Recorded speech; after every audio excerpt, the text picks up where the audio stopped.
السلام عليكم، مرحبا بكم في القناة وفيديو جديد. اليوم إن شاء الله غنحضر معكم واحد الوجبة خاصة لفصل الشتاء كيف ما شفتوا في الأول الفيديو. اليوم الحل بارد والثلج كيطيح، فإن شاء الله غنحضروا واحد شوربة سخونة ولذيذة وسهلة بزاف، وغنشعلوا الفران وما كاينش ما أحسن من الريحة ديال الخبز اللي يلاه وجدناه في الدار ملي كيكون الحال بارد وكندخلوا للدار كنشموا الريحة ديال الخبز. وأيضا غنحضروا واحد الطاجين مشرمل وحار يصلح لهاد البرد. كنتمنى إن شاء الله يعجبكم الفيديو، ونبداو بسم الله بالخبز اللي كيف ما كتشوفوا هنايا غنعملو أنا في العجانة. عملت كمية متساوية من الدقيق الأبيض والدقيق ديال الفينو، يعني 250 غرام 250 غرام، ممكن تزيدوا أو تنقصوا على حسب الاحتياجات ديالكم. عملت ملعقة كبيرة ديال السكر، ملعقة صغيرة ديال الملح، 2 معالق كبار ديال زيت الزيتون، وغنضيف الماء سخون أو الماء دافئ بشوية بشوية، يعني غنخدم العجانة ونبدا نضيف الماء بشوية بشوية حتى نحس بأن العجينة تجمعات فحال هاد الشكل هذا. من بعد غنبدا نضيف الماء وانا عيني حاضية العجينة، منين نحس بها تجمعات ولات طرية ورطبة صافي غنحبس من إضافة الماء. إلا لقيتها جارية غنضيف شوية ديال الدقيق ماشي مشكل. الخبز دائما كيبقى flexible، يعني وصفة مرنة ديال الخبز، ممكن دائما نضيفو إلا جاتنا العجينة قاصحة نضيفو الماء، إلا جاتنا جارية نضيفو الدقيق ماشي مشكل. وأيضا طبعا ضفت 2 معالق ديال الخميرة د الخبز ضروري ما نساوهاش. غندهن واحد القدر كبير هكذا بشوية ديال زيت الزيتون وغنوضع فيه هاد العجينة هادي ونخليها ترتاح. الخبز اللي غنحضرو اليوم غنحضروه بجوج ديال الأنواع باش نحتفظوا بشوية لغد ليه في الصباح. فغنغطيو هاد العجينة هادي ونخليوها تخمر حتى يتضاعف الحجم ديالها، تقريبا واحد ساعة ديال المكانة. كيف ما قلت لكم غنحضروا مع بعضياتنا واحد الشوربة لذيذة صحية وسهلة، فعلا لذيذة بزاف، كنتمنى انكم تجربوها. كيف ما كتشوفوا هنايا كنقطع قطع صغيرة 2 حبات ديال البصل صغير، الا عندكم البصل كبير عملوا حبة واحدة. 2 ديال الفصوص ديال الثوم غنقشرهم، غنحيد لهم هداك الوسط ديالهم، يعني اللب ديالهم اللي كيكون كبير كيمرر الماكلة، وغنحكهم فوق البصل في واحد الطنجرة كبيرة فحال اللي كتشوفوا هنايا، وغنضيف تقريبا 2 معالق ديال زيت الزيتون، وغنحط الطنجرة فوق نار متوسطة ونقلي هاد البصلة هادي حتى تدبل، ولكن نردو البال باش ما تحرقش وما تحرقش الثومة. بالنسبة للطاجين اللي غنحضر معكم هو الطاجين ديال الكبدة مشرمل. هاد الطاجين هذا كيجي لذيذ بزاف وساهل. هو في الحقيقة هاد الوجبة هادي أنا عملت فيها 2 ديال الأطباق رئيسيين، نتوما ممكن تكتفيو إما بالشوربة يا إما بالكبدة مشرملة، ولكن كيف ما عارفين أنا ما كنطيبش الغدا كنطيبو غير العشا، شي بعض المرات كنعمل شي حاجة يعني كنزيد في الأطباق ديال العشا. بالنسبة للكبدة أنا كانت عندي في المجمد، للأسف ما كانش عندي الكبدة طرية، فشنو عملت واحد النقيطة ديال الزيت في واحد المقلة وغنشوي هاد الكبدة غير شوية غير باش يتبخر منها داك الماء. وكيف ما كنعملو الحاجة كيف ما كنعرفو الحاجة ملي كنعملوها في المجمد ما كتبقاش طرية، يعني ما كتبقاش مزيانة وقابطة في راسها، بحال اللي كتولي مرخوفة وكيولي فيها الماء بزاف. نحمرها هكداك شوية في الماء عفوا في المقلة وغنحيدها. هنايا بالنسبة للشوربة، من بعد ما تحمرات البصلة والثومة غنضيف 2 حبات ديال الجزر اللي قطعتهم قطع صغيرة وحبة ديال الطماطم غنقليهم أيضا. والفائدة ديال ملي كنقليو هاد الخضر هادي هي الجزر دغيا كيطيب ملي كنضيفولو الماء. أيضا غنضيف واحد 2 حبات صغار ديال البطاطس اللي قشرتها وقطعتها مكعبات. كيف ما كتشوفوا هاد الشوربة هادي غنية بالفائدة الغذائية وكتجي لذيذة بزاف. غنتبلو بالملحة على حسب الذوق، شوية ديال الفلفل الأسود يعني ربع ملعقة صغيرة، نصف ملعقة صغيرة ديال الكركم، ونصف ملعقة صغيرة ديال السكنجبير. شوية ديال الفلفل الحار أو السودانية، وغنحرّك. هنايا هاد الشوربة هادي غنعملوها بالعدس الأحمر اللي غسلته مزيان وصفيته من الما، تقريبًا واحد الكوب إلى كوب ونصف، ممكن على حسب الرغبة. إلا بغيتو الشوربة تجيكم جارية اعملوا غير شوية، إلا بغيتوها تجيكم تقيلة اعملوا بزاف. وغنضيف الماء وغنحرّك وغنغطي هاد الطنجرة ونخلي هاداك العدس يطيب على خاطرو. هو في الحقيقة ما كياخدش وقت طويل، يعني تُلُث ساعة نصف ساعة كتكون هاد الشوربة هادي جاهزة. بالنسبة للطاجين ديالنا، هنايا عندي حبة ديال الطماطم اللي قشرتها وحيدت لها الزريعة ديالها وقطعتها مكعبات صغيرة، وحبة أو 2 حبات تقريبًا غنحكهم بحال هاد الطريقة هادي.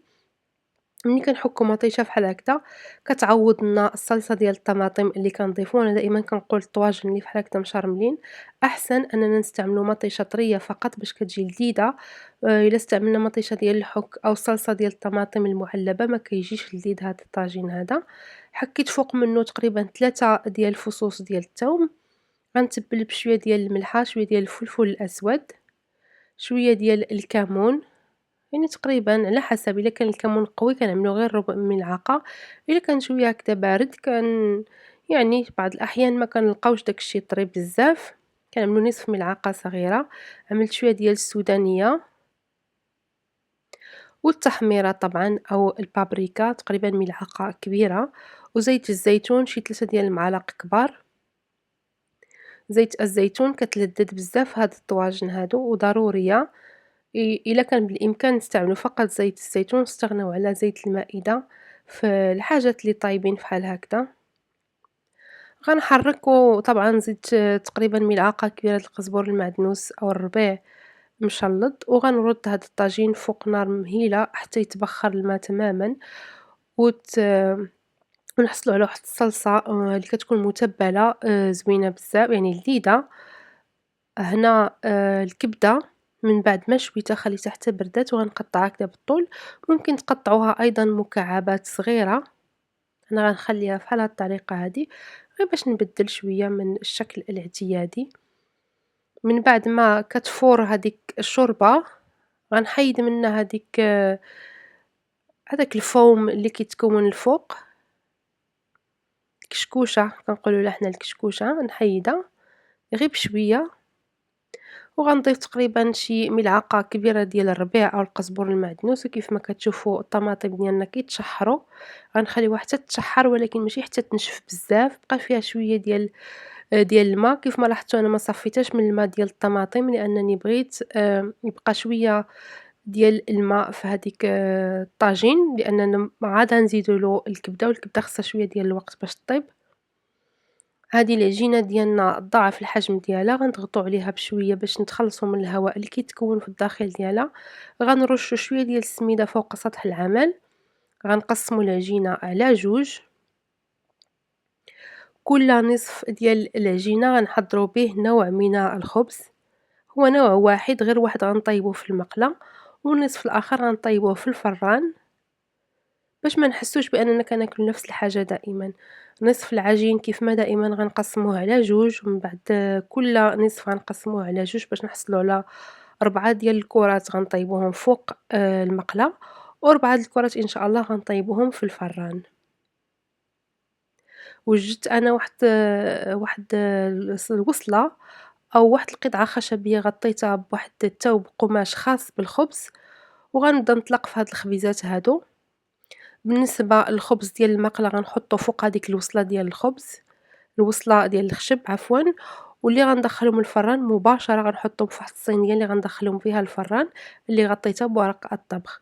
إلا حسيتو بالعجينة باردة وما بغاتش تطلق كنطلقوها بشوية بشوية، يعني كنطلقو آآ نصف الحجم ديال الخبزة ومن بعد كنخليوها ترتاح ونعاودو نطلقوها مرة تانية. هادوك ال4 د الخبيزات اللي طلقتهم هُما الأولين هُما الخبز ديال المقلة، غنحطهم في هاديك الوصلة ديال الخشب وغنغطيهم نخليهم يخمروا. بالنسبة للخبز اللي غنعملو للفران كيف ما قلت لكم غنعملوه في صينية ديال الحديد اللي كتدخل للفرن اللي غطيتها بورق الطبخ وغنخليهم يخمروا. الجو بارد بزاف، واخا أنا شاعلة الشوفاج في الدار وعندي الفران غادي نشعلو فيما بعد، إلا أن كتبقى الكوزينة شوية باردة لأن عندي فيها الباب كبير ديال البالكون. فغنخلي الخبز اللي غيدخل الفران لأنني ما غنستعملوش دابا، غنخليه للفطور إن شاء الله، فغنخليه يخمر على خاطرو. هنايا الطاجين ضفت له شوية ديال العصير ديال الليمون، وطبعًا ضفت الكبدة الصلصة ديال الطماطم وغنخليه يتقلى على خاطرو حتى الكبدة تشرب هاديك الصلصة. هذا هو الخبز اللي غادي نخليه يخمر على خاطرو. أنا غنحطوه في الفران اللي مطفي، وما غنطيبوش دابا حتى من بعد تنحس بيه تضاعف الحجم ديالو باش يجيوني الخبيزات زوينين وما يجيونيش يعني ما يخمروش مزيان ويجيو قاصحين وماشي زوينين. فغنخليهم يخمروا كيف ما قلت لكم، أنا ما غنحتاجهمش دابا، غنخليهم يخمروا على خاطرهم.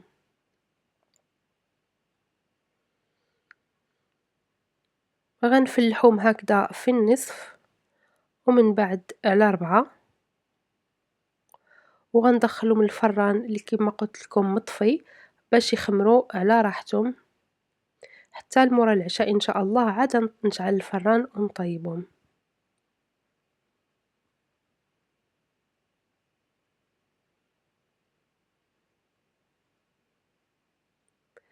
هنا غنطيبوا إن شاء الله الخبز ديال المقلة. غندهنوا واحد المقلة بشوية ديال الزيت، ماشي بزاف، غير واحد القطرات قليلة باش يعطينا واحد اللون جميل للخبز ديالنا باش يتحمروا مزيان. وغنوضع الخبز ديال المقلة وغنعمل فيه واحد التقيبة من الوسط باش ما تفرقش الجهة الفوقانية على الجهة التحتانية ديال الخبز، باش يبقى هكداك يعني خبز طرف واحد ما يتفرقش الفوق على التحت. غنخليه واحد شوية ومن بعد نقلبو كيف ما كنعملو الخبز ديال المقلة دائما، نخليه حتى يجي العجينة تقبض راسها، نقلبو للجهة التانية، نخليه بعض الثواني ونبدا نقلبو حتى نحس بيه تحمر مزيان وطاب، عاد نحيدو. هنا إن شاء الله غنقدمو الوجبة ديال العشاء ونتلاقاو دابا شوية.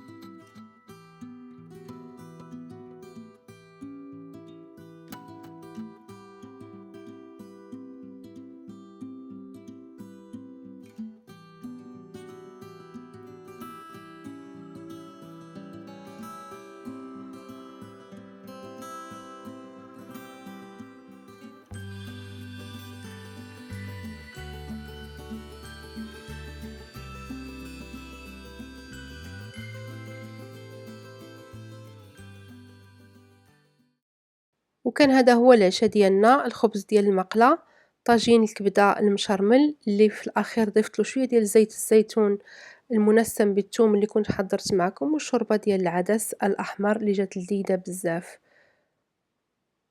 من بعد ما سالينا العشاء وجمعت الكوزينة لقيت الخبز ضاعف الحجم ديالو اللي كنت خليته كيخمر في الفران. طبعا خرجته من الفران، شعلت الفران على درجة حرارة 200 أو 400 فرنهايت ودخلت الخبز يطيب. كنخليه يطيب تقريبا واحد 25 دقيقة حتى كيبان لي تحمر وتنفخ بحال اللي كتشوفوا هنايا، وغادي نخرجو من الفران. غادي نخليه يبرد تماما فوق واحد المنديل يكون ديال الخبز، يعني خاص بالخبز والطبق ديال الخبز، حتى يبرد تماما. نعملو في واحد الكيس بلاستيكي وغنحتفظ به في المجمد حتى نحتاجو نلقاه إن شاء الله. كنتمنى إن شاء الله الفيديو ديال اليوم يكون عجبكم واستفدتوا منه. كنقول لكم شهية طيبة، وإن شاء الله نتلاقاو في الفيديو القادم. السلام عليكم.